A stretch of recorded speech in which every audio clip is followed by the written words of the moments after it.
Bem, então são 10 perguntas, blocos de 3 em 3, certo? O Cláudio está aqui com este microfone e a Fernanda está lá com outro microfone para passar a vocês os primeiros 3 inscritos.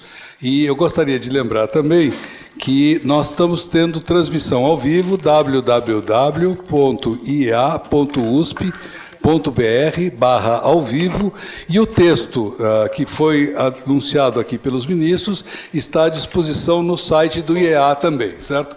É o comunicado dos ex-ministros de Estado do Meio Ambiente do dia 8 de maio. Por favor, então, Cláudio. Eu sou Ayrton Escobar, jornalista, repórter do Jornal da USP. Queria perguntar para os senhores e as senhoras, na verdade, chamar a atenção para a entrevista mais recente do ministro Ricardo Salles, está publicada hoje no jornal Valor Econômico, feito pela jornalista Daniela Chiaretti, em que ele nega que esteja fazendo um desmonte, né, da gestão ambiental no Brasil. Ele alega que herdou, né, uma estrutura sucateada e que, na verdade, está fazendo mais com menos do que todos os senhores e as senhoras aqui nessa mesa.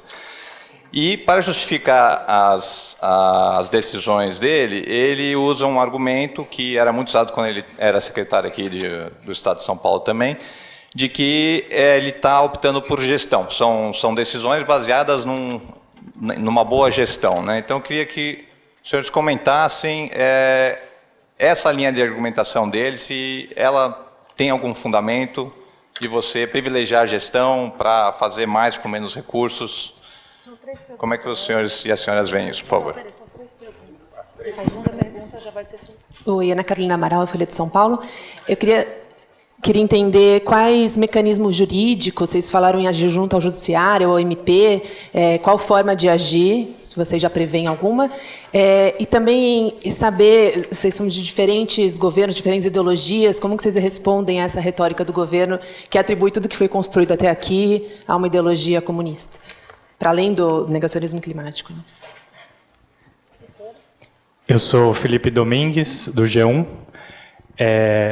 Gostaria de entrar um pouquinho na questão do negacionismo que os senhores mencionaram, do aquecimento global. A gente pode afirmar que esse é um governo negacionista e como os senhores avaliam o alinhamento do Brasil com o governo do presidente Donald Trump, que aparentemente foi quem liderou essa tendência em âmbito internacional. Ou seja, não é que nós estamos nos isolando, mas nos estamos aliando com um novo grupo, né, liderado pelos Estados Unidos. Se isso é verdade ou não e o que acham. Ok. Eu vou sugerir, nós estamos com o Mink e o Zequinha, vocês concordam, saindo em seguida. Vocês querem comentar as perguntas e aí depois nós continuamos comentando, pode ser? Concorda? Não, darem a opinião deles e nós comentamos em seguida, só porque eles têm problema de avião. Bem, Pedro. Bem, que eu começo aqui. Tanto faz. Tá. Bem rapidamente, primeiro, o ministro está completamente fora da realidade. Na medida em que ele tira o Serviço Florestal do Ministério do Meio Ambiente, na medida em que ele pega a ANA e a Secretaria de Recursos Hídricos e tira do Meio Ambiente, na medida em que o governo faz a mudança da FUNAI para dificultar demarcações, e é importante, quando se fala de terra indígena, as terras indígenas têm também uma função de escudo ao desmatamento na Amazônia. As terras indígenas na Amazônia, elas não só hoje são espaços para manter a qualidade de vida, para manter a diversidade cultural, mas elas também são as áreas, ao contrário do que algum dia do mês passado o ministro disse, são áreas que são menos desmatadas, são que servem de escudo. Então, na medida em que o governo ele fragiliza o comando e controle, é lógico que ele está fragilizando a política ambiental. A gente tem que ter sempre presente que as nossas maiores emissões são por desmatamento e uso do solo. Então, não dá para descolar esse discurso de urbano, de que precisa cuidar das áreas urbanas, do lixo, também é falacioso, porque não há recurso do Ministério para isso. Então, na realidade, com certeza, o Ministério do Meio Ambiente está ajudando a desconstruir a política ambiental. Então, posso seguir, Isabela? Por cada item, a gente vai falar de todos os itens, eu não sei. Bem. Responda o que quiser. Eu não me lembro mais. Não, escolhe Atenção, alguns. senhores não é obrigado ministros, a responder tudo. é um bloco Bom, de 3 perguntas, responda o que quiser. Isso. Então, também na linha, também como o Zequinha Sarney também vou ter que sair, então vou tentar responder alguns dos pontos que foram levantados aqui. Sim, acho que é negacionista, inclusive até negando o que faz, que é desmontar toda a estrutura ambiental, né? Então é negacionismo ao triplo. Eu diria que nem é meio ambiente, nem 1/8 do meio ambiente, eu diria quase que é um ministério anti-meio ambiente. Porque o que acontece é que nas falas e nos atos se desqualifica os órgãos ambientais, se desqualificam os agentes ambientais e se desqualificam as leis ambientais. Então, tudo que foi dito aqui por nós todos, que foi sendo construído ao longo do tempo, a essas leis, instituições fiscais, é colocado um sinal negativo. O IBAMA é uma indústria de multa, né? As leis anti-desmatamento são obstáculo ao desenvolvimento da agricultura, quando todos sabem que há 200 milhões de hectares de terras degradadas, a agricultura pode perfeitamente se desenvolver sem desmatar novas áreas protegidas, primárias, nativas. Então, quando se desqualifica e diz, não, vamos acabar com as multas, vamos desarmar os fiscais, vamos diminuir a força dos órgãos, por exemplo, o que se fez com o ICMBio? Foram retirados, exonerados, 4 diretores do ICMBio, que eram oceanógrafos, biólogos, veterinários, e no lugar deles se pôs 4 oficiais da Polícia Militar de São Paulo, sem prejuízo, né, para os agentes da polícia, mas realmente não tem as qualificações que tinham os diretores que foram substituídos. Quer dizer, qual é a sinalização que se faz para a sociedade? Voltamos há 40 anos atrás. O meio ambiente é um obstáculo, o meio ambiente é algo ruim. Os órgãos ambientais estão atrás da multa, estão querendo impedir o progresso, obstacularizar o progresso. Então, para a sociedade, fica uma ideia de que não precisam os ruralistas atacarem o Ministério do Meio Ambiente. O próprio ministro do Meio Ambiente faz esse papel por eles, né? E foi dito aqui, não sei se pela Marina ou pelo Zequinha Sarney, que é como se a política ambiental tivesse completamente subordinada à política agrícola, e mesmo a política agrícola, não aquela que já tinha avançado para a combinação agricultura, floresta, pecuária, plantio direto, adubação verde, agroecologia. Não é isso que está se falando, é o lado mais antigo, é o lado que quer desfazer o que foi construído. Os efeitos disso são terríveis, né? O negacionismo, eu concordo que isso vem na sequência de um alinhamento praticamente incondicional com Trump, e nesse caso é muito ruim, mas assim como o Trump não conseguiu desmontar o que tinha sido feito nos Estados Unidos, ele é contra o clima. Ele foi apoiado pela indústria do carvão e do petróleo. Mas as indústrias, os estados, quem investiu na energia eólica, na energia solar, isso vai continuar aqui no Brasil também. Não vamos imaginar que o Bolsonaro sozinho vai conseguir desmontar isso tudo, né? Ele vai acabar com os conselhos de mudança do clima, etc. Mas a sociedade tem seus organismos, vários estados estão avançando. Então também não vamos imaginar que uma pessoa sozinha vai ter o dom de desmontar o que foi feito por gerações, né, de militantes, de acadêmicos, de técnicos, né, de gestores. Então vai haver resistência. E como resistir? Não vejo a curto prazo, sim, medidas jurídicas, sim, mas também uma discussão com os ministros do Supremo, né, com a Procuradoria-Geral da República, com o presidente da Câmara, do Senado, e aí não é uma coisa política, ideológica ou partidária. É, como disse a Marina, uma memória, né, de algumas décadas de gestão ambiental de todos os partidos. A gente não quer que esse patrimônio seja simplesmente destruído em nome de uma ideologia muito rancorosa, que parece que o ódio, né, fala mais, o alinhamento com Trump, o ódio, a sede de desmonte, né, as bandeiras ruralistas acabam falando mais do que a base técnica, a base institucional e a base legal. Nós vamos, mas obviamente não vamos resistir sozinhos, há uma resistência dos estudantes, dos ambientalistas, de governadores, prefeitos, que quer se somar a essas vozes que estão inconformadas com o desmonte ambiental e com o papel do Brasil no mundo. A gente vai ser olhado por esses países todos como algo que, um país que andou para trás, virou a página para trás, desembarcou do século XXI. Isso não é razoável, não é admissível. Ok. Marina, você quer adicionar alguma coisa? Depois eu também quero adicionar. Só um minutinho, tá? Porque os apressados já vão. Beijo. Adeus. Boa viagem. Tchau, bom te ver. Bem, o argumento do que o que está sendo feito é para melhorar a qualidade da gestão, a gestão pública ela tem por obrigação de também harmonizar a realização do serviço que presta para a sociedade.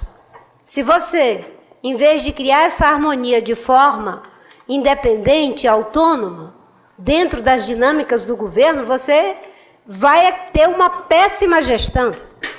Imagine no momento de escassez de água, o setor da agricultura dentro do Ministério do Desenvolvimento Regional querendo água para a agricultura irrigada.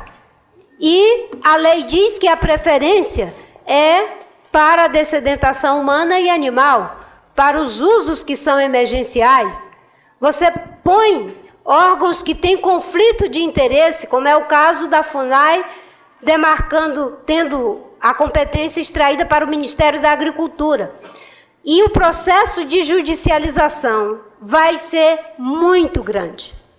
Ninguém imagine que é eficiência de gestão o tempo todo, ações no Ministério Público. Eu acho que a gente deve recorrer, inclusive, ao Tribunal de Contas da União. Tem uma parte do Tribunal de Contas da União que trabalha com a parte do cuidado com o patrimônio, com o orçamento natural do país, e isso eles estão degradando. Então, na parte da gestão, não é uma questão de eficiência, muito pelo contrário. Só pegando esse aspecto do aumento do nível de judicialização, da elevação dos conflitos de interesses e de competência, vai ser muito pior. Um órgão como a FUNAI, que hoje está nos direitos humanos, dentro do Ministério da Justiça, ele tinha uma experiência de décadas. Um ministério que tem, de certa forma, algum poder de liderança sobre os demais ministérios, algum poder de convocação. Você coloca no ministério que tem relações de igual para igual, quem é que vai liderar quem? Quem vai mediar o quê? Poderia até ter saído do Ministério da Justiça, se fosse para ir direto para o gabinete do presidente, que seria um horror também, né? Mas, digamos, para ter mais poder, e não para perder o poder que já tinha. Então, do ponto de vista da eficiência, é isso. Os alinhamentos políticos que são feitos são notórios, eles são até primários e constrangedores, são feitas, digamos assim, benesses com o chapéu dos brasileiros, sem a devida contrapartida, sem nenhuma reciprocidade. É só verificar o que aconteceu agora com relação à entrada de estrangeiros no Brasil, que nós não temos nenhum tipo de reciprocidade, muito pelo contrário. E no processo também de cooperação científica, você vai abrindo cada vez mais sem nenhum tipo de reciprocidade. Isso não é em benefício da gestão. Um complemento à questão do reducionismo aqui colocado, na prática que nós estamos assistindo, é que o negacionismo que nós estamos vendo aqui, na prática, é que a questão climática, por exemplo, o fundo climático, que era para ter se reunido o seu conselho gestor em fevereiro, até agora não se reuniu, não temos um plano de atividades de execução do fundo aprovado até agora, corremos o risco de não termos nenhum projeto aprovado este ano, aliás, tirando um único projeto aprovado no início do ano. Nós deixamos quase 800 milhões de reais no fundo para ser operado, e estamos muito preocupados com o futuro do Fundo Clima, assim como o Fundo Amazônia, que eu coloquei no início da minha fala. Isso não é modelo de gestão. Isso não é modelo de gestão. Como não é modelo de gestão, o contingenciamento dos recursos destinado à mitigação e adaptação climática anunciado hoje, está na imprensa de hoje. E isso é muito grave, porque isso foi construído com diversas cidades que montaram seus planos. Nós discutimos durante o ano passado, grupos foram formados, estudos foram apresentados e agora vem o contingenciamento total. Todos esses ministros aqui certamente aprenderam a fazer muito com pouco.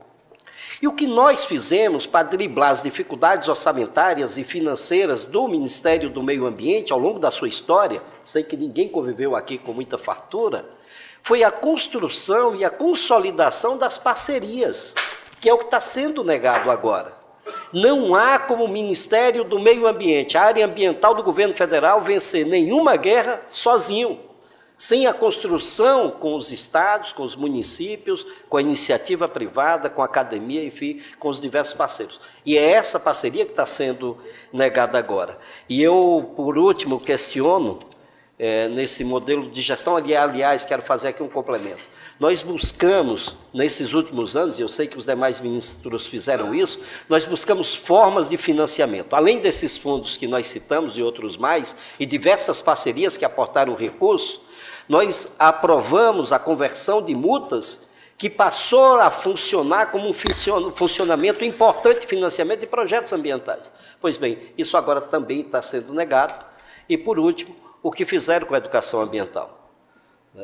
Tudo que nós fazemos na área ambiental precisa ser pedagógico, para deixar como legado para as novas gerações. O trabalho de educação ambiental tem que estar presente em todas as atividades. Nós trabalhamos, priorizamos, fortalecemos a área de educação ambiental dentro do Ministério, em parceria com o Ministério da Educação. No Ministério da Educação foi completamente esvaziado. No Ministério do Meio Ambiente se reduziu a uma citação em um departamento de documentação dentro da Secretaria de Ecoturismo. Veja a que ponto colocaram, e aí eu questiono, que gestão é essa que pensa no futuro da área ambiental brasileira, negando a começar pela área da educação ambiental? Obrigada. Eu vou fazer uma complementação, tentar ser o mais breve possível, sobre a questão internacional que foi perguntada por você, e também que envolve a parte de articulação política, por onde que a gente quer ir, etc., que é uma fala, uma preocupação sua dos desdobramentos. E do modelo de gestão também foi perguntado. Gestão pública pressupõe cumprimento da lei, internacionalmente também. Chama de rule of law. Tá? E uma das questões internacionais que está hoje, o mundo em transição, etc., são situações como do presidente dos Estados Unidos, como a senhora mencionou, que insiste em ter outros caminhos dentro do conjunto da lei multilateral, ou daquilo que todo mundo pactou. E uma das sinalizações concretas sobre isso foi a atitude dele em relação ao Acordo de Paris. Toda a negociação diplomática dos americanos não parou. Quero dizer para vocês, porque ele só vai sair de Paris ano que vem que é a eleição, não é isso? Se confirmar a reeleição dele, e, portanto, o prazo de desembarque. Todas as negociações internacionais continuam com os americanos presentes. Mais do que isso, a sociedade americana, subnacionalmente, está mobilizada, trabalhando a agenda de clima. O Departamento de Estado americano e os Estados Unidos lançaram a segurança, o Sistema Nacional de Segurança dos Estados Unidos lançou o sistema, uma expressão chamada integridade humana no século XXI. Tem 3 dimensões, tá? Migrações, saúde e mudança climática e proteção ambiental.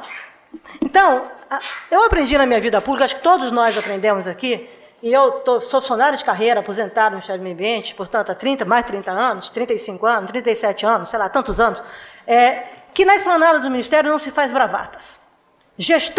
Esplanada do Ministério, não se faz bravatas. espaços internacionais de diálogo, de cooperação, de assumir compromissos em nome do país, não se faz bravatas. As reuniões internacionais que todos nós participamos, quantas e quantas conferências virando à noite, esperando os negociadores, ninguém foi para jantar fora em lugares chiques. Tá? Não é uma reunião de condomínio. Aliás, a sensação que eu tenho é que as pessoas do governo desconhecem a dinâmica da Agenda Nacional de Meio Ambiente, da Agenda Federal de Meio Ambiente, são dois mundos distintos, e da Agenda Internacional de Meio Ambiente. Então, simplificam coisas a partir de visões absolutamente estreitas e de ausência de prática. Isso apequena o Brasil. E isso não está só associado aos modelos de gestão, aos novos que estão sendo colocados na mesa. Também está associado ao apequenamento do Ministério das Relações Exteriores. Não se faz política ambiental, soft power de política ambiental, como poder de política externa brasileira, sem um Itamaraty forte. Tá? Deus está acima de tudo, se quiserem discutir isso. Tá? Mas não é Deus, somos nós que vamos lá no mundo real e vamos negociar com todas as contradições em mais de 190 países. Então, é isso que os modelos de gestão, quando são modificados, e cabem aprimoramentos, todo cabe aprimoramento. Se o Brasil vai mudar para uma economia liberal, com um Estado menor, vamos discutir a partir disso. Agora, legado dialoga com o futuro. O futuro não é uma ficção, senhores. O futuro é o que nós tomamos decisão hoje. As escolhas estão sendo feitas hoje, ou sugerem que estão sendo feitas hoje, tiram o Brasil de um protagonismo internacional, que o Brasil sempre foi líder, e mais do que isso, busca soluções. O Brasil, a diplomacia brasileira, a diplomacia do carbono brasileira, como é chamada informalmente, é uma diplomacia de soluções. E nós, hoje, infelizmente, estamos vendo um apequenamento também desse processo. Então, as discussões de o que nós estamos fazendo aqui foi enfatizado por todos, particularmente, o Recupro sinalizou isso muito bem, Marina, todos. Nós vamos buscar espaço político para o diálogo, aqui e lá fora. Nós vamos mostrar que o Brasil é muito maior do que colocações temporárias, porque também não temos clareza se outras áreas do governo vão responder por isso. Se a questão do desmatamento, por exemplo, não está mais no meio ambiente, ou está de uma maneira muito enxuta, se vai ser combatido pelo Ministério da Justiça no âmbito do pacote de combate à corrupção e ao crime organizado. Eu não vi nada disso no projeto de lei que foi encaminhado, no pacote. Mas é parte se está na preocupação dos militares que defendem as fronteiras brasileiras, isso tem que ser discutido com aqueles. Agora, as mensagens responsáveis, as mensagens que estão sendo passadas são mensagens contraditórias, e que ameaçam a credibilidade do Brasil.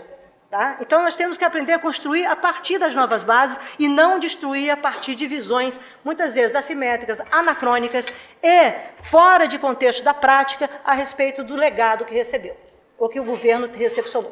Tá? Então, é um pouco esse, não sei se eu atendi complementando, e eu acho que a questão climática, tá? Nós estamos num momento crítico de amarrar o acordo com todos os países para começar a implementação de Paris. Qual é a estratégia brasileira para implementar Paris?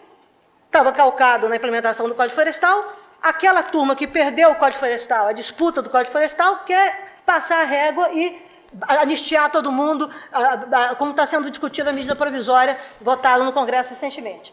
A insegurança jurídica, a incerteza, o não cumprimento, o papel da lei, pode resultar, sim, em medidas protecionistas contra o Brasil. E isso não é brincadeira, porque sai do controle nosso.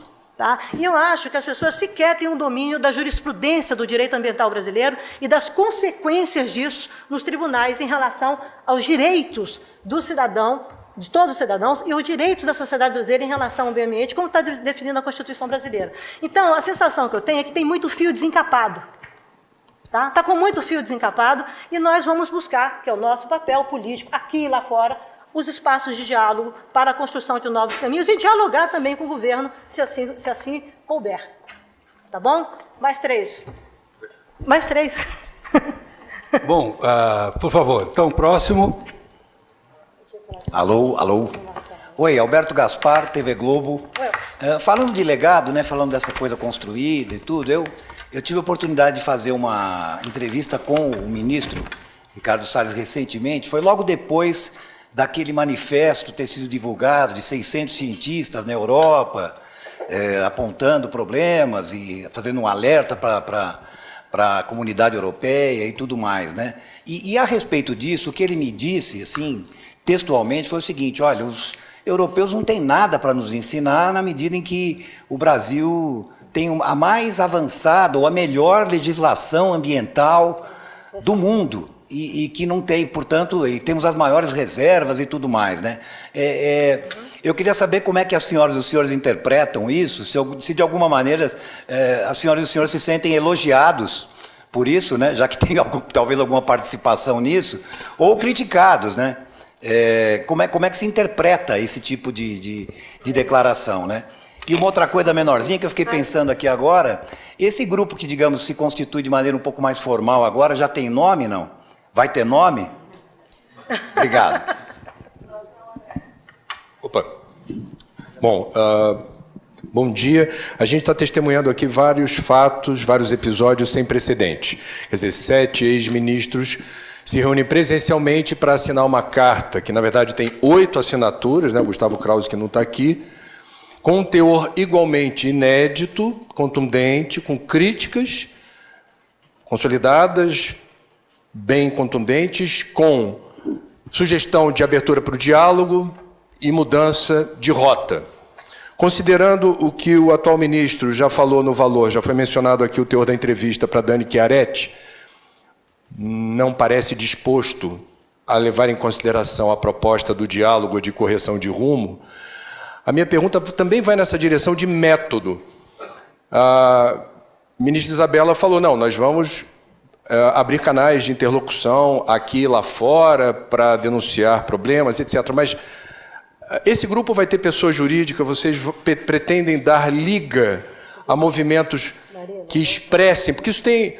Vocês representam quase 30 anos de gestão ambiental no Brasil, de diferentes correntes políticas e ideológicas. Naturalmente, isso tem uma força. E eu queria saber se o uso dessa força será calibrado para ações futuras ou vocês não tiveram tempo de debater ou ajustar os ponteiros nessa direção. Opa, aqui. Isso. Meu nome é Felipe, eu sou do El País.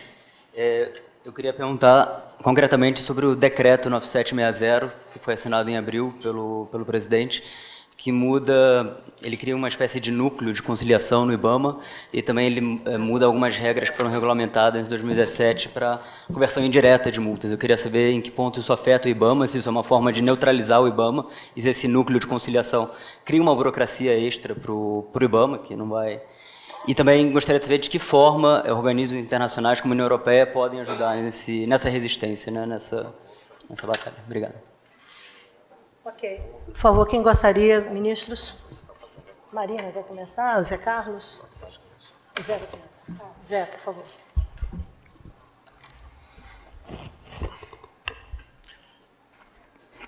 Bom, eu tenho certeza que todos aqui se consideram elogiados quando o próprio governo fala que o Brasil tem a melhor política ambiental do mundo. E volto a reiterar que é um governo contraditório, porque, ao mesmo tempo que afirma que tem uma excelente política ambiental, trabalha duramente para desconstruí-la. Então, é nesse cenário que nós estamos caminhando.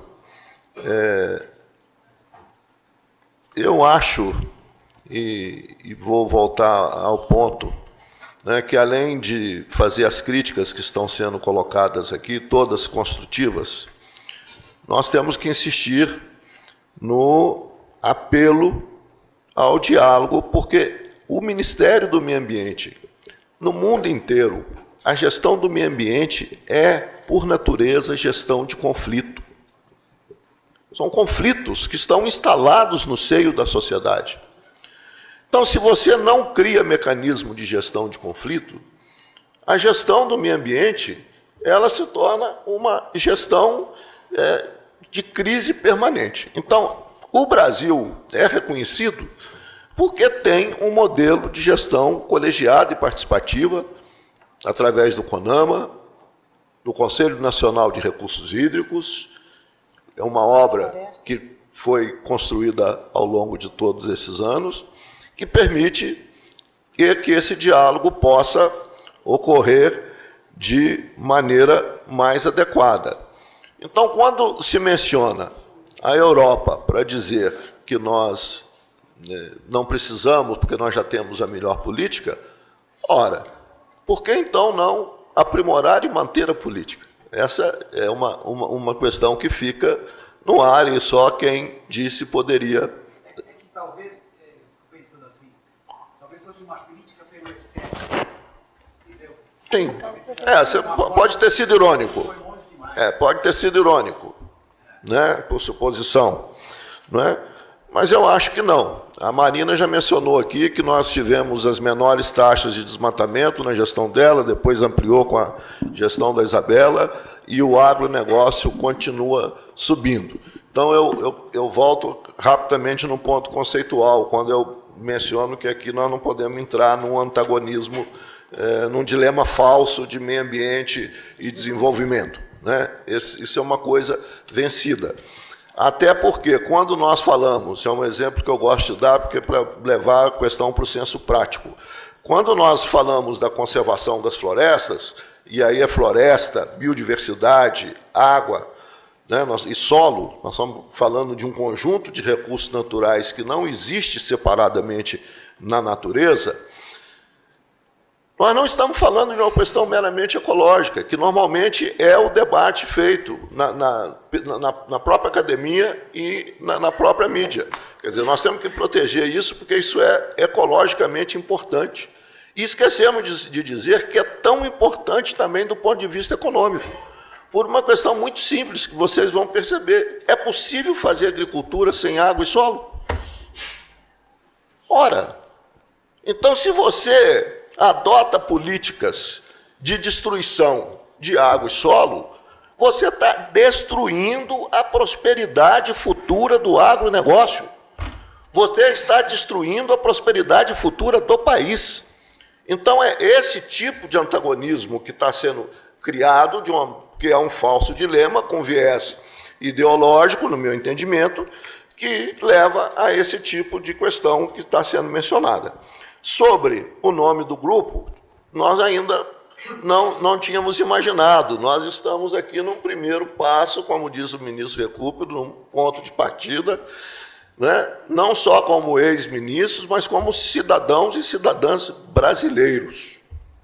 Né? É nessa condição também que nós estamos aqui, para reafirmar os nossos compromissos e fazer essa discussão.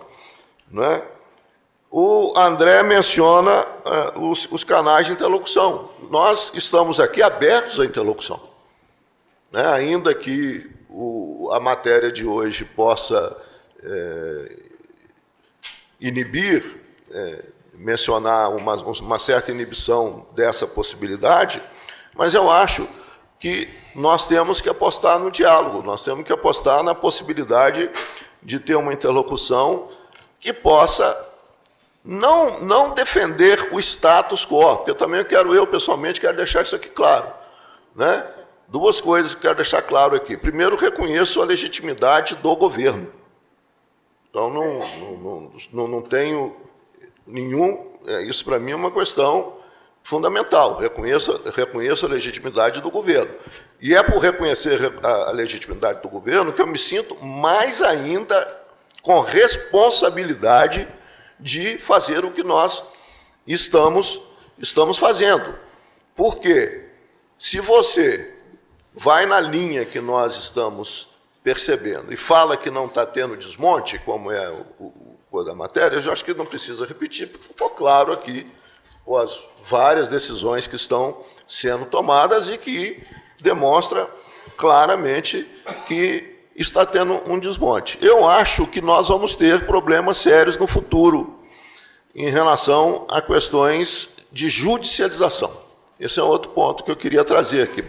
Para quem prega segurança jurídica, para quem está tomando decisões pregando segurança jurídica, o que está sendo praticado, na verdade, é a insegurança jurídica. Porque o que está acontecendo é, em muitos casos, uma afronta à Constituição. A gestão colegiada e participativa da Lei 6.938, ela foi incorporada na Constituição de 88. O EIA-RIMA, a necessidade de licenciamento de atividades com significativo impacto ambiental, está na Constituição. Então, nós estamos vivendo aqui medidas e, diante de um quadro, ainda agora,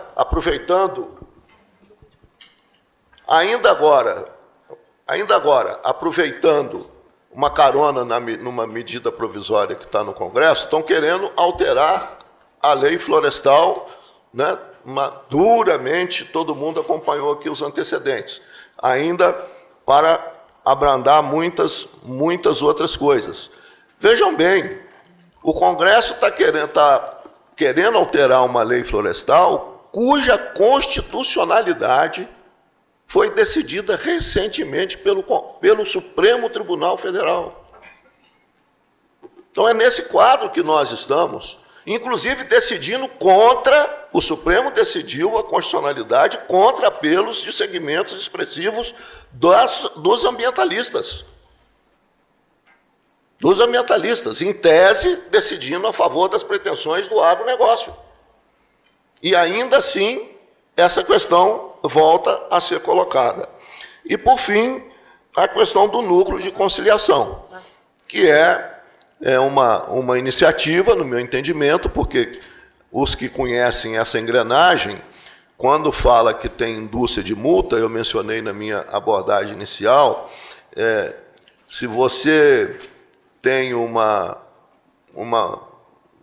indústria de montagem que tem uma estrutura de multa, como a indústria de multa, como vem se falando, é porque antes você teve uma indústria de infração à lei. Ou porque teve desmatamento, ou porque teve poluição, ou porque teve algum tipo de degradação. Não é possível, mesmo um fiscal imbuído do mais ressentido radicalismo, ele não inventa uma multa. E com um detalhe, a legislação já é extremamente benevolente com o infrator. Por quê? Todo infrator tem direito a chamado duplo grau de jurisdição no recurso administrativo. No recurso administrativo, ele recorre uma vez e, tendo o seu recurso negado na primeira, ele recorre uma segunda. Não é por acaso que só 5% das multas são pagas. Porque isso ninguém menciona. Que indústria de multa é essa que ninguém paga a multa? Outra questão. E quando perde, sobretudo os grandes poluidores, quando perdem na segundo grau de jurisdição na esfera administrativa, fazem o quê? Recorrem às calendas do judiciário brasileiro, aonde fica lá por um tempo e eles não pagam nada. Como fica vendo aí, a gente nota as grandes devedores de multa que não pagam, a maioria deles porque está em grau de recurso com suspensão no judiciário. Então, é um esforço, no meu entendimento, não é, para validar a intenção do governo de dar um tratamento às multas diferenciado, né? É impressionante notar também que, normalmente, quando fala em multa, e todas as iniciativas do governo estão voltadas ao setor agropecuário. Não está voltado ao setor de infraestrutura e o setor industrial, da maneira geral. Então, há uma deliberada decisão, né, de focar. E, desnecessariamente, o agronegócio moderno brasileiro não tem multa, está cumprindo a lei. Essa é outra questão. Então, isso não é para beneficiar o agronegócio. Tanto é que, quando quiseram acabar com o Ministério do Meio Ambiente, além da manifestação que nós fizemos, o agronegócio exportador, os segmentos mais modernos do agronegócio, foram os primeiros a dizer: não pode acabar porque vai nos prejudicar no mercado internacional. Essa conexão que a ministra Isabela já mencionou aqui, né? E, por fim, a questão que você coloca de como a União Europeia. Eu acho que não é só a União Europeia. Nós já começamos a ficar diante de reações, não é? A União Europeia já disse claramente que não tem acordo com o Mercosul comercial, não é? Com o Brasil fora do Acordo de Paris, né? E outras iniciativas que virão. Então, eu acho que, se o ministro Recup tivesse aqui, poderia falar com muito mais propriedade. O Brasil, nesse momento, está criando as condições para um grande dumping com base no meio ambiente no nosso comércio de commodities. Na área mineral, pelas razões que nós conhecemos, pela própria incapacidade do setor de desenvolver uma mineração mais responsável, mais sustentável, e na área do setor agropecuário, pela insistência no desmatamento. Lembrando que, segundo os dados do próprio Ministério da Agricultura, o Brasil tem mais de 500 milhões de hectares, 500 mil quilômetros quadrados de terras degradadas, subutilizadas ou abandonadas no processo de produção agropecuária. Então, é a grande contradição do modelo de desenvolvimento brasileiro. Marina. A pergunta do André, né, de institucionalizar, se vai ter... Bem, não tem nome, e eu não acho que a gente deva ter uma institucionalização. Acho que a gente deve agir mesmo junto com a sociedade. Aliás, tudo que esse governo quer é poder eleger um foco, um bode expiatório para ficar bombardeando naquele lugar. E eu acho que quanto mais nós tivermos diluídos na sociedade, melhor, para que a gente possa fazer parte, como cidadãos mesmo, defendendo o legado que não é de um governo, não é de um partido e nem de nenhuma pessoa, é da sociedade brasileira. Em relação ao que você disse, se é um elogio, eu vejo que existem muitas pessoas que gostam de acenar com o chapéu dos outros, e dos outros o povo brasileiro. Porque foi graças à luta da sociedade brasileira que se tem na Constituição Federal o artigo 225, foi graças à luta do povo brasileiro que se tem um Sistema Nacional de Meio Ambiente, um Sistema Nacional de Unidades de Conservação, nós temos um sistema de gestão e gerenciamento de recursos hídricos, isso é uma luta do povo brasileiro, que conseguiu espaço em diferentes governos e fez prosperar essa agenda. Apesar daqueles que combatiam o plano de combate ao desmatamento, apesar daqueles que mudaram o Código Florestal para regularizar 47 milhões de hectares de área grilada, apesar dos que estão agora querendo mudar de novo para regularizar mais uma vez mais de 4 milhões, apesar dos que apresentaram um projeto de lei agora para acabar com a reserva legal.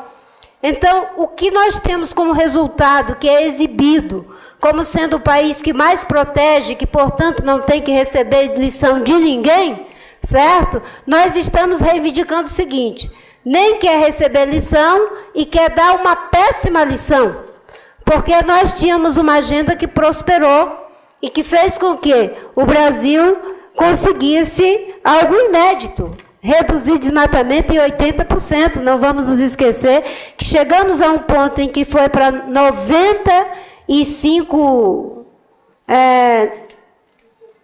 25 mil quilômetros quadrados, 27, né?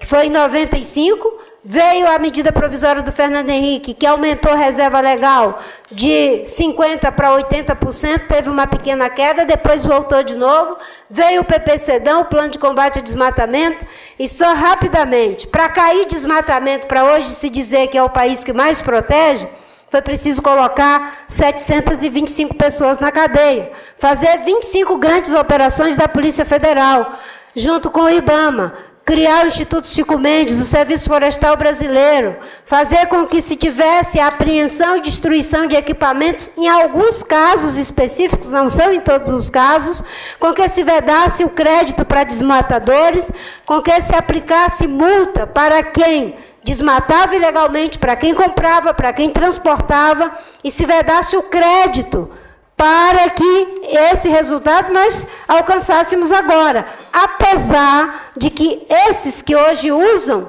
esses bons resultados como justificativa para continuar desmatando, combatiam a ferro e fogo dentro do Congresso em todas as frentes. Então, eu tomo, sim, como um elogio às avessas que é feito, certo? Tentando criticar e argumentando que não precisa mais proteger. Nós não temos que proteger porque os europeus querem, porque os americanos querem. Nós protegemos porque temos responsabilidade com a Amazônia, com a Mata Atlântica, com o Pantanal, com os campos sulinos, com o Cerrado, com todos os biomas brasileiros. Nós, brasileiros, mais de 80% dos brasileiros em todas as pesquisas querem que o Brasil desenvolva, mas sem destruir suas florestas, sem destruir os seus recursos hídricos. Ok, as próximas 3 questões, e nós vamos encerrar por causa dos aviões, tá, gente? Desculpe, realmente, está todo mundo com agenda aqui. Boa tarde, Pedro Duran, da CBN. Queria perguntar 2 questões bastante pontuais. Primeiro, sobre a militarização dos órgãos de controle ambiental, especialmente o ICMBio e o IBAMA, que é uma política que vem sendo adotada pelo atual ministro. Se os senhores não acham que esse fato de trazer militares para esses órgãos não poderia ajudar na fiscalização ambiental? Qual que é a avaliação de vocês? Essa é a justificativa de dar mais rigor aos órgãos quando o ministro anuncia a chegada de militares. E também para o ministro Edson Duarte, especificamente, como é que foi o processo de transição? Porque, enfim, estamos em maio, né? Estamos aqui já, o governo no 5º mês, e esses sinais de que essas coisas poderiam acontecer, que vocês estão trazendo aqui agora, eles não apareceram durante o período de transição? O senhor fez algum protesto contra as medidas do então futuro ministro nesse processo de transição? Que tipo de alerta o senhor fez ali? Enfim, se fez algum tipo de protesto na linha do que vocês trazem na carta hoje? Obrigado. Obrigada. Eu vou me corrigir. Ele fez 2 perguntas e uma. Então, teria as 10, mas nós prometemos 10 perguntas, tenho 4 perguntas agora, tá? Bem rápido, porque nós vamos ter que meio de flash. Por gentileza, se identifiquem. Oi, meu nome é Josete Goulart, do jornal Lagartixa Diária. Eu queria perguntar para a Marina, especialmente, ela falou ali no discurso dela, ela fez a seguinte frase, que o Bolsonaro fez um discurso para ganhar e agora ele implementa esse discurso que fez para ganhar. Então, parece meio legítimo isso. E ontem ele falou na entrevista com a Luciana Gimenez, e vem falando isso, já falava nas eleições, sobre transformar a Bahia de Angra dos Reis numa Cancún brasileira, que é uma forma, obviamente, de comunicação muito forte para o imaginário do brasileiro, que pensa que não pode ir para Cancún, mas pode ir para uma Cancún brasileira. Vocês acham que falharam na comunicação ao longo desses anos para ter tido essa inversão de valores a ponto de eleger um presidente que prometia fazer o que está fazendo? Ok. Terceira questão. Aqui. Dimitrios Dantas, do Jornal Globo. Até uma pergunta um pouco parecida com ela, é exatamente essa questão do diálogo. Esse é um governo que faz o meio ambiente, esse governo faz parte de um movimento até maior, que é um movimento contra a ciência, contra a razão, contra várias outras coisas. É possível dialogar com esse governo que nega essa base, esse substrato teórico, essa base da razão? É possível dialogar com eles? E como dialogar com a sociedade? Como convencer a sociedade ao que, como a colega falou, não foi feito ou não conseguimos fazer nos últimos anos? Obrigada. A última questão. Quem é? Oi, Marina Amaral, da Agência Pública. Tá ali.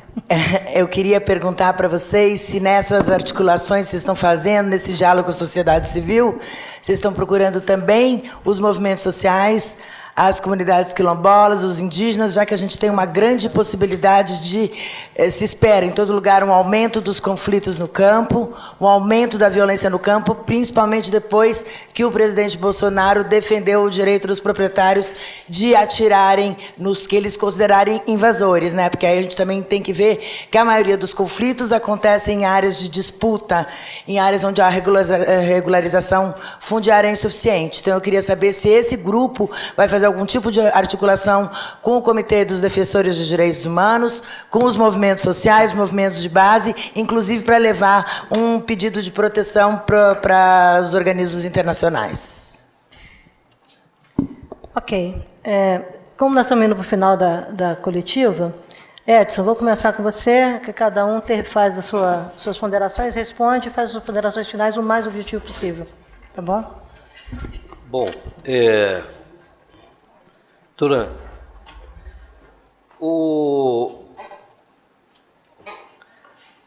a questão da militarização, o que me preocupa é que o trabalho que nós fizemos no Ministério do Meio Ambiente, sobretudo no combate ao desmatamento na Amazônia, que é uma ação de guerra, com poucos servidores, para uma guerra gigantesca. Foi um trabalho de animação, de esforço, porque era um ato heróico de alto risco para a vida deles, nessa ação de combate, com apoio muitas vezes da polícia, mas nem sempre com apoio da polícia. O que me preocupa é que está se apostando numa ruptura e no conflito e no confronto com os servidores, tanto IBAMA e ICMBio. E me preocupa esse desestímulo ao servidor que atua com o coração, com a alma, com o compromisso que eles têm, para além da função como servidor público. Na transição, e esse comentário que eu vou fazer aqui agora é a primeira vez, porque, por um princípio ético, não me cabia, como ministro que estava saindo, fazer julgamento e avaliação do governo que estava entrando e do ministro e dos seus anúncios. Nós montamos, como deve ser sempre, todas as condições para uma boa transição, importante e profícua transição, em todas as áreas do governo. Na área ambiental, nós priorizamos essa atuação, reunindo todas as informações estratégicas necessárias para o governo que estava chegando. Nos apresentaram uma comissão de transição e passamos para essa comissão todas as informações num documento que nós preparamos, com muitos detalhes, com riqueza de detalhes, e fizemos diversas reuniões. Nós fomos surpreendidos quando, então, da indicação do novo ministro, e o primeiro comunicado que nós recebemos no Ministério do Meio Ambiente, através do meu secretário executivo, que estava no exercício do Ministério, porque eu estava lá no acordo, na Conferência do Clima na Polônia. Falei então com o ministro, desejei boa sorte e nos colocamos à disposição. A primeira mensagem que nós recebemos na segunda-feira, esse comunicado foi no domingo, é de que nós não devíamos passar nenhuma informação para a equipe de transição, porque ela estava toda ela afastada dos trabalhos. Ou seja, todo o trabalho feito em transição até aquele momento, ele foi perdido. E embora a gente tenha se colocado à disposição para dialogar, repassar as informações de um ministério e de vinculadas, das várias vinculadas ligadas ao Ministério do Meio Ambiente, a grande quantidade de programas, subprogramas, recursos envolvidos, atores e parcerias envolvidas, uma transição seria fundamental, necessária para aquele que está chegando. É até possível se verificar governos que estavam saindo que não quiseram passar as informações. Aconteceu pela primeira vez e não há registro sequer em subgovernos estaduais ou municipais de um ministério, com seus atores que estavam chegando, que se negaram a visitar o ministério e a pegar qualquer informação, e o material que nós preparamos ficou sobre a mesa. Não foram buscar. O primeiro contato nosso com a equipe foi no dia da transição, sob um pedido. A transição foi feita de cargo, dizendo, eu não quero fala durante a transição. Transmissão, não quero fala. Mas eu fiz uma fala apresentando os programas importantes. Mas eu fiz uma fala, precisava pontuar algumas coisas importantes, mas não houve transição. Isso é muito grave. Muito grave. Por que o senhor nunca disse isso? Só disse agora? Porque, naquele momento, e de lá para cá, resolvi não me pronunciar, eu não dei entrevista, não queria estar fazendo julgamento, que historicamente os ministros não costumavam fazer julgamento. Nós estamos aqui agora não fazendo julgamento de governo. E essa questão da transição, que é pontual, podia ser de uma iniciativa, ou que já tivesse as informações necessárias, mas agora nós não estamos julgando aqui gestão. Nós estamos julgando a situação de um país que compromete todo o seu legado ambiental. É por isso que nós estamos aqui reunidos aqui hoje. E dizer que, pelo fato de não ter ocorrido transição, talvez também por isso, é que nós estamos vendo vários problemas graves acontecendo. Quero aqui informar de que nós, no ano passado, assinamos um acordo para tentar salvar uma das mais raras espécies ainda mas hoje só em cativeiro, não mais em liberdade, que é a ararinha azul Spix. E nós assinamos um acordo para que esse semestre 50 animais, indivíduos da ararinha azul, estivessem retornando ao Brasil, num voo fretado, por uma associação de criadores que resolveram apoiar a reintrodução desses animais. 10 milhões foram destinados a esse projeto. Pois bem, esse projeto está parado nesse momento e corre-se o risco de uma ruptura, porque não foi fechado novamente o acordo e a gente corre o risco de perder o programa de reintrodução da ararinha azul no Brasil, que ela é genuinamente brasileira, só ocorreu aqui no Brasil. E quanto ao diálogo, tudo que nós fizemos no Ministério, lá no último ano, quando eu estive, e também os demais ministros, foi fortalecer o diálogo. No último ano, pré-conferência Clima, nós realizamos no Brasil o diálogo de Talanoa. E foi uma experiência fantástica, porque nós dialogamos com todos os atores e nós fortalecemos a relação com todos aqueles que eram importantes, fortalecemos a educação ambiental, fortalecemos a relação com a iniciativa privada, exatamente para criar as condições, mostrando que a questão ambiental não é adversária, é uma grande aliada. E aí, para terminar, nós trabalhamos muito com o fortalecimento da política em relação aos municípios, sobretudo na Amazônia. Nós instituímos um programa chamado Municípios Mais, reconhecendo todos aqueles municípios que preservam a floresta, dando a eles uma tratativa, um tratamento diferenciado por conta da preservação da floresta. Era isso, eu quero agradecer e me colocar à disposição, porque o que estamos fazendo aqui agora é a não omissão diante do estado de coisas que temos assistido. Muito obrigado. Sobre essa questão da militarização, acho que os militares têm uma contribuição e estão dando uma contribuição no governo. A maior parte dos militares que existem hoje não são os militares da época do Bolsonaro, são pessoas que se prepararam, pessoas que estudaram, pessoas que estão, digamos assim, num outro lugar.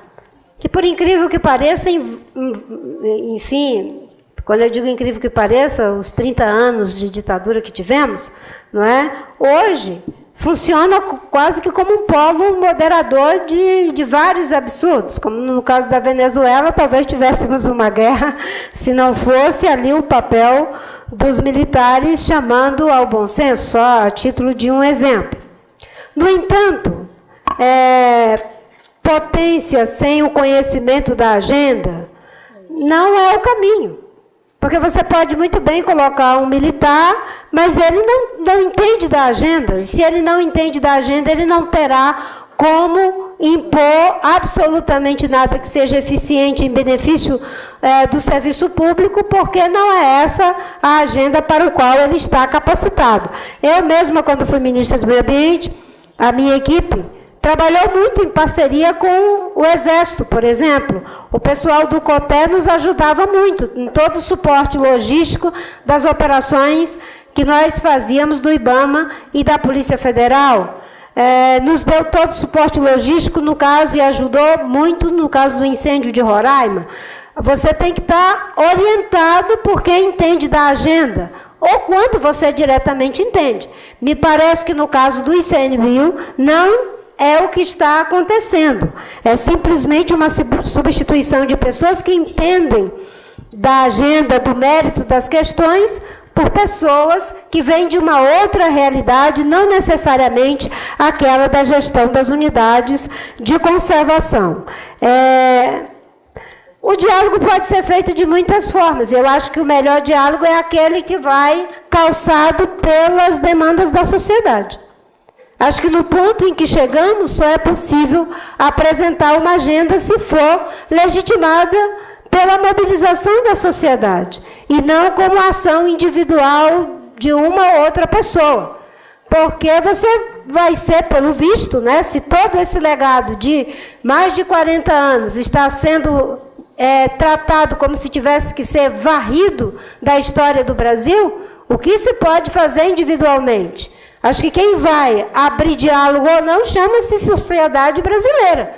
É ela que poderá criar um espaço para mostrar uma outra agenda que não é mais nem agenda perdida, é uma agenda que está sendo demolida dentro desse governo. Eu advogo uma ação, uma mobilização, vamos ter aí a Semana do Meio Ambiente, os índios deram uma lição de mobilização, de civismo, trazendo a sua agenda e, inclusive, conseguindo ganhos com os presidentes do Congresso e da Câmara dos Deputados e do Senado. Acho que a Semana do Meio Ambiente tem que ser uma semana para que a sociedade dê uma sinalização forte de basta a tudo isso que está aí. Zé? Bom, vamos às nossas intervenções finais. Não é? A polícia na fiscalização.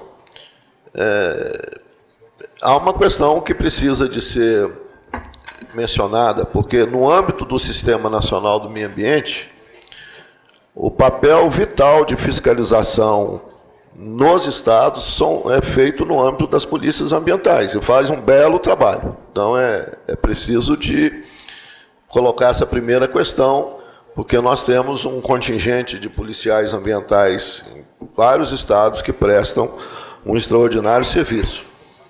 Prestam um extraordinário serviço na fiscalização, né? No policiamento ostensivo e na fiscalização.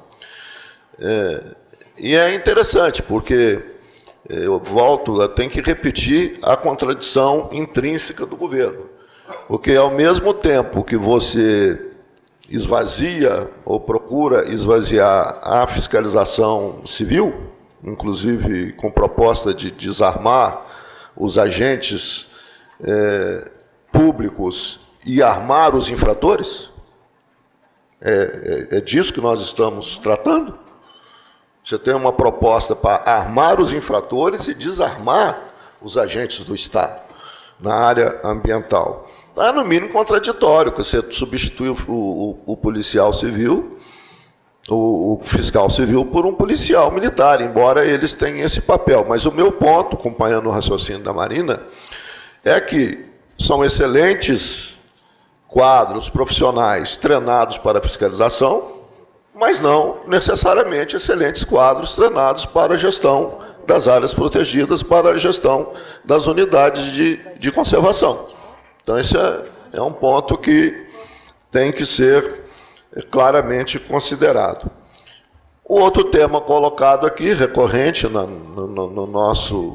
nossa entrevista, é a questão do diálogo. Não é?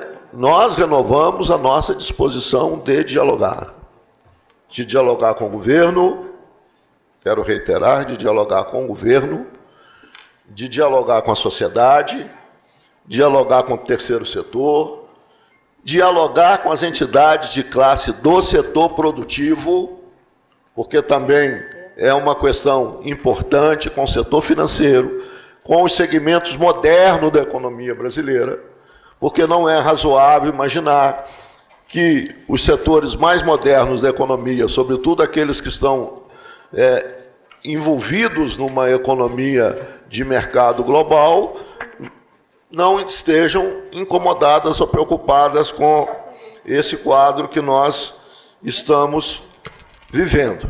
Então, eu acho que o diálogo tem que ser colocado como uma questão prioritária. Insisto que o Ministério do Meio Ambiente é o locus do diálogo, em razão da gestão de conflito, da gestão das diferenças, das nossas diferenças regionais.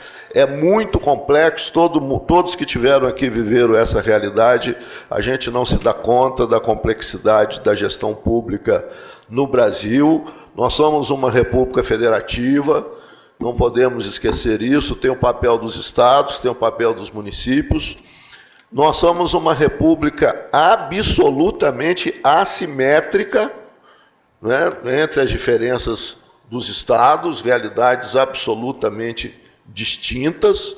Então, nesse contexto, a gente espera que seja possível caminhar no rumo da modernização da política ambiental. Eu acho que várias coisas podem e devem ser aprimoradas sempre. Cada um aqui aprimorou um pouco daquilo que recebeu. A gestão pública é um processo de acumulação, É como se cada um tivesse colocando um tijolo na obra. Isso veio acontecendo até agora e, de repente, parece que há um trator querendo derrubar a obra. É isso que nós temos que discutir e nos oferecemos como ex-ministros e como cidadãos e cidadãs brasileiros para cumprir esse papel. Rapidamente, porque eu ouvidei a pergunta que você fez, existem pessoas que fazem discursos populistas para ganhar, fazem promessas populistas para agradar o ouvido de quem escuta. E só que depois, quando assume o governo, muitas vezes até tenta reposicionar aquele discurso exageradamente populista. Nesse caso, não era apenas um discurso populista para ganhar, é um discurso populista desqualificado para ganhar e para governar.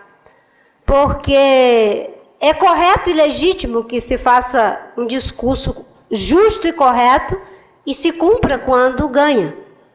O problema é quando claramente você vê que a pessoa faz um discurso que é nefasto para a sociedade, para poder ganhar popularidade, e mesmo depois sabendo das consequências daquilo que está fazendo, continua fazendo, mesmo com todos os alertas. É nesse sentido.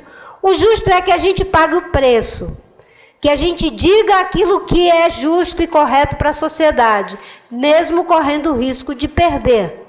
Nesse caso, infelizmente, a sociedade votou em quem disse que não ia demarcar mais 1 centímetro de terra indígena, de quem iria passar o rolo compressor em cima dos fiscais do IBAMA. Caberá agora à própria sociedade avaliar se quer um Brasil sem florestas, um Brasil sem biodiversidade, um Brasil sem recursos hídricos, um Brasil sem nenhum prestígio internacional, um Brasil em que o presidente da República não consegue receber uma homenagem no Museu de História Natural por ser pessoa não grata ao meio ambiente. Aliás, o museu que eu tive a honra de receber uma homenagem lá, exatamente pelo trabalho que foi feito durante a minha gestão na área ambiental. Um Brasil em que o ministro de Meio Ambiente é obrigado a cancelar compromissos internacionais porque vai se tornando pessoa não grata em função das agendas nefastas que está fazendo para a proteção ambiental. Foi nesse contexto. Mas o bom é que a sociedade agora coloque as coisas nos devidos termos, porque agora as consequências já são objetivas, concretas, inclusive em relação à violência que recrudesceu com o assassinato de muitas pessoas da área de meio ambiente e de trabalhadores rurais. Bom, obrigada. O contexto eu acho que estava bem claro, Marina, mas eu queria saber se vocês fazem uma política de que talvez tenham errado na comunicação para justamente as pessoas quererem ouvir essas coisas do candidato. Aí tem muita coisa envolvendo quem chocou esse ovo de absinto. Bom, vamos lá. Eu vou para o encerramento. Quero apenas acrescentar, talvez, 2 ou 3 observações. O desafio da agenda é um desafio de construção dos novos momentos de desenvolvimento do país e do mundo. A agenda tem que ser, ela se aperfeiçoa. Tudo que nós ouvimos aqui não é sobre um passado somente, é sobre um aperfeiçoamento de gestão onde ninguém foi excluído. Os militares tiveram um papel, continuam tendo papel, as entidades ambientalistas, os analistas ambientais, os cientistas, os empresários. Não foi trivial você achar que você tem um empresário hoje do agronegócio defendendo a agricultura de baixo carbono. Teve todo um processo de construção, de interlocução e de convencimento, aqui e lá fora, que essa era uma rota a ser adotada. Isso está associado a modelo de gestão. Modelo de gestão pública ou privada significa metas, recursos, atores, redes, stakeholders, aonde você quer chegar, o que você quer transformar, o que você entrega, os sistemas de compliance. Nada disso. Não tem herói, um único herói.